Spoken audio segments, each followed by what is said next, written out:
Good morning, majors. Today we're going to start translations, which is going to include translations, reflections, and dilations. So we have a few vocabulary terms I encourage you to read. The first thing that we're going to go over is a reflection.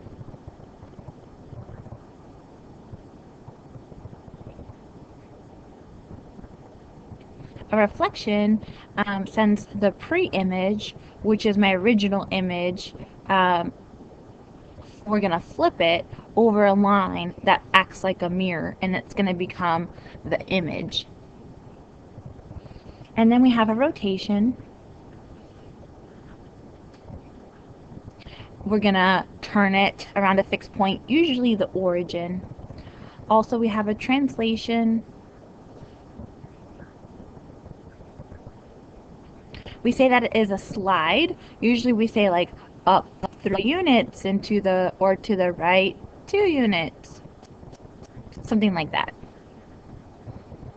And our last one is going to be dilation.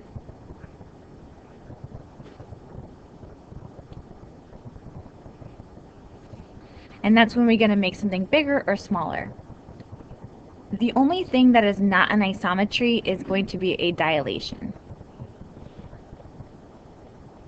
Okay.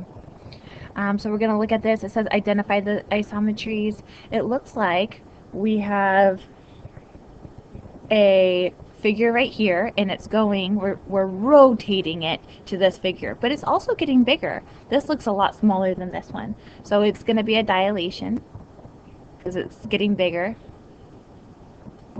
And it looks like we're rotating it. So that's also a rotation. And does it appear to be an isometry? Does it look exactly the same? Are the side lengths going to be equal? Are my angles going to be equal? No. Because we dilated it. We made it a little bit bigger. So we're going to say no. All right, this one on the other hand, we have a pentagon and it's upside down, and then now we're flipping it across this line and it's right side up, so it's a reflection.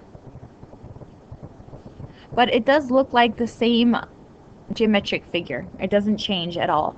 The angles are going to be the same, the side lengths are going to be the same, so it is an isometry. This one looks like we're just sliding it. We're going to go maybe down 2 units, to the right 3, something like that. So that is a translation. And it doesn't look like we made it bigger or smaller. Everything should stay intact, so we're going to say yes, it is an isometry. Okay, so it has to preserve lengths and angles, and they're telling you that this is an isometry. And we're saying, what is the measure of n to p? What is this right here? So we have our similarity or congruent statement right here. This is triangle JKL maps to triangle MNP, and this means maps onto. And this is my pre-image. This is the figure that we're starting with on top. And this one is not going to have like little primes next to it, but my image will. That means I have already changed it. Right, so since it is an isometry, they're congruent, they're going to be congruent. So J to K is this one is 12, is going to be equal to the first two, which is M to N. That's not what they're asking us for. They're asking us for N to P. So N to P are my last two. They're going to be equal to the last two, which is K to L. K to L looks like it's 9, so N to P is also going to be 9. Also, the measure of angle M. Well, the measure of angle M is the first one. That'll be the same as the first one, J. So J is 48, M will also be 48 degrees. A translation is a slide, and usually this is how we're going to notate it. We're going to say we're going to move the x values to the left 3, and then we're going to move the y values up 1, something like that.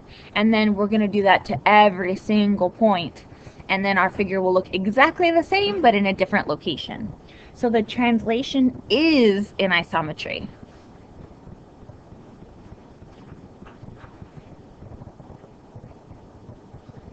So let's look at this one. We're going to move my x values to the left 3. Okay, so we're going to look at the first ones. This is my original points, A, B, and C. A looks like it's at -2,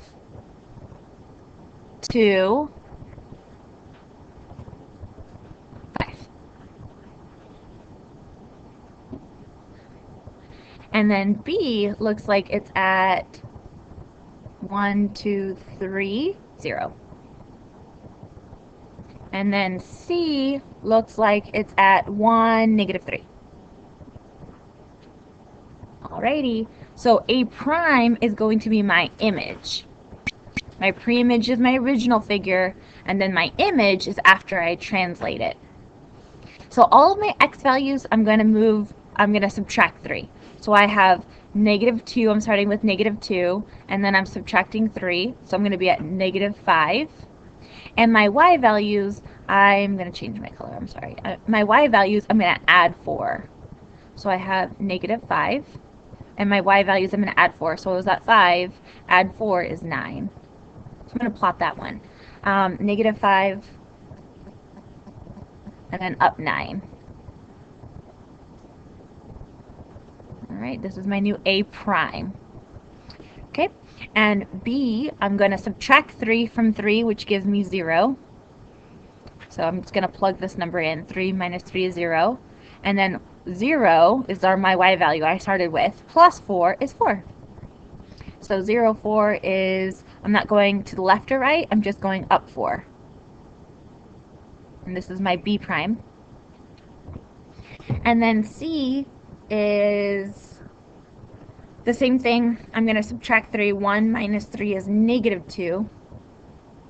And then y plus 4, -3 plus 4 is 1. -2, 1. If you connect the dots, these will be the same figure, just moved. The whole figure was moved to the left 3 and then up 4. You guys see it? It's the same thing. It says the dashed line figure is the translated image, so that's the after image of the solid line. Write a rule coordinate notation to describe the translation. So we're always going to start with xy, parentheses, xy, my original figure, goes x plus or minus something, y plus or minus something. Okay, so let's look at what we did. We started right here at A, and it looks like we went down 1, 2, 3, 4, 5. So we went down 5. And then it looks like I'm going over 1, 2. So my x values, I'm moving to the right 2, which means plus 2. Let me just change this color. Let's say plus 2. And my y values, I'm going down 5. So that means minus 5. I moved everything. I subtracted 5 from all the y values. Okay, I want you guys to try this one. It says a reflection. A reflection is also anisometry.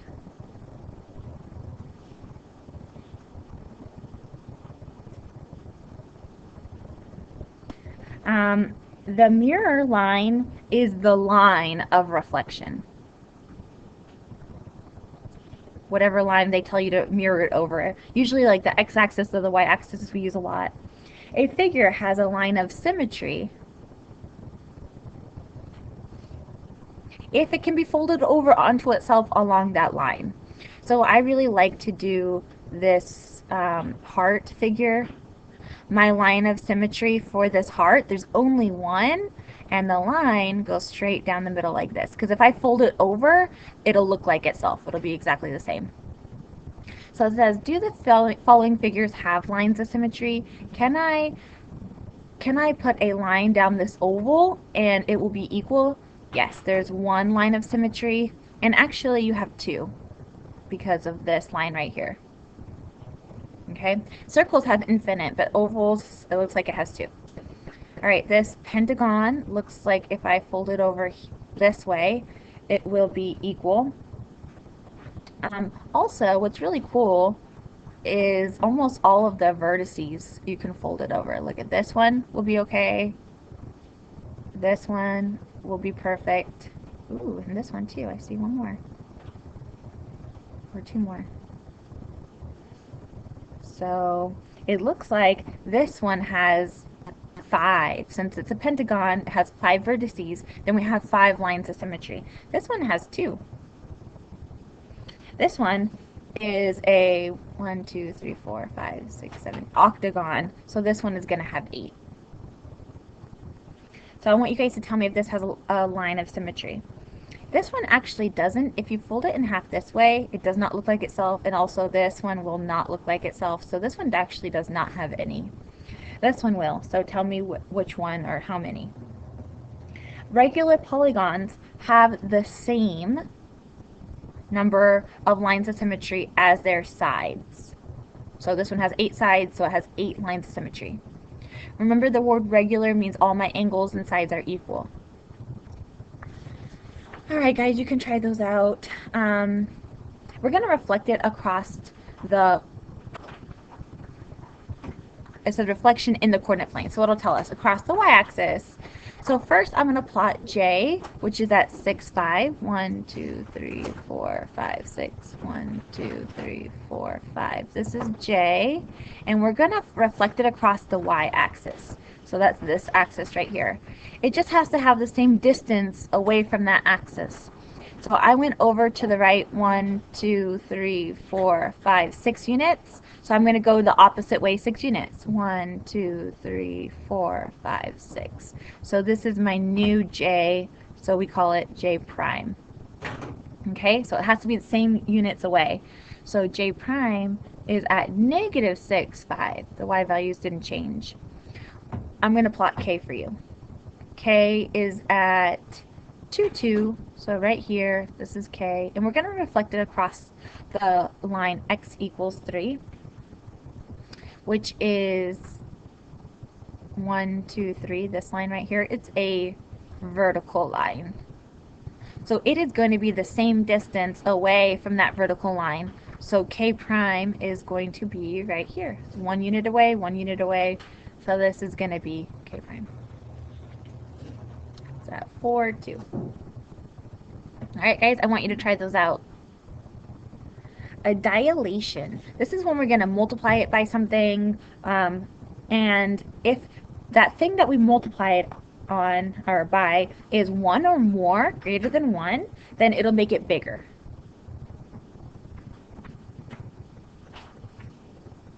If we multiply it by something that is between 0 and 1, like 1/2, if we multiply it by a half, then it'll make it smaller.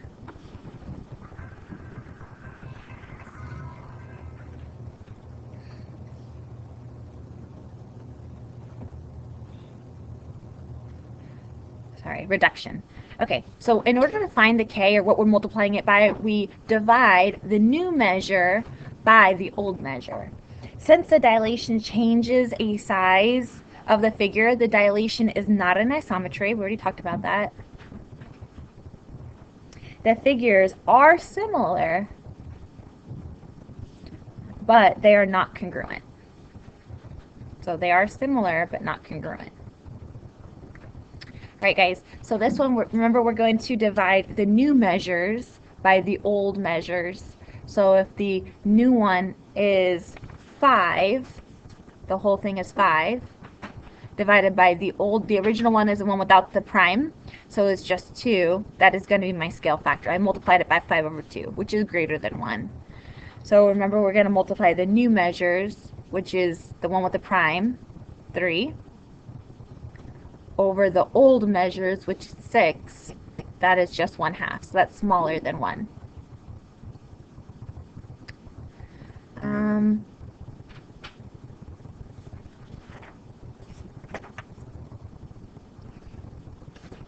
We can try one of these. So it says use the origin as the center of dilation and give the scale factor to find the coordinates of the image of the polygon. So this is my pre-image. I'm multiplying everything by 2. So I started with these points. I'm just going to write them in there. R is at 1, 1. P is at 3, 5. Q is at 4, 0.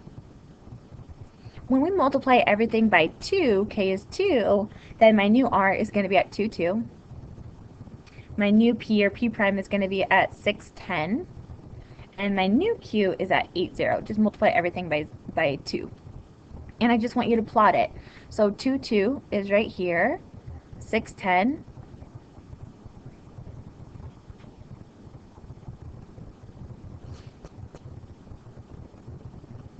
And 8, 10.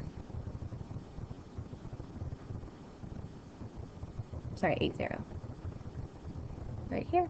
So if you connect these dots, they will be the same, similar figure, but bigger. Alrighty guys, have a great night, finish these up, and I'll see you in class tomorrow.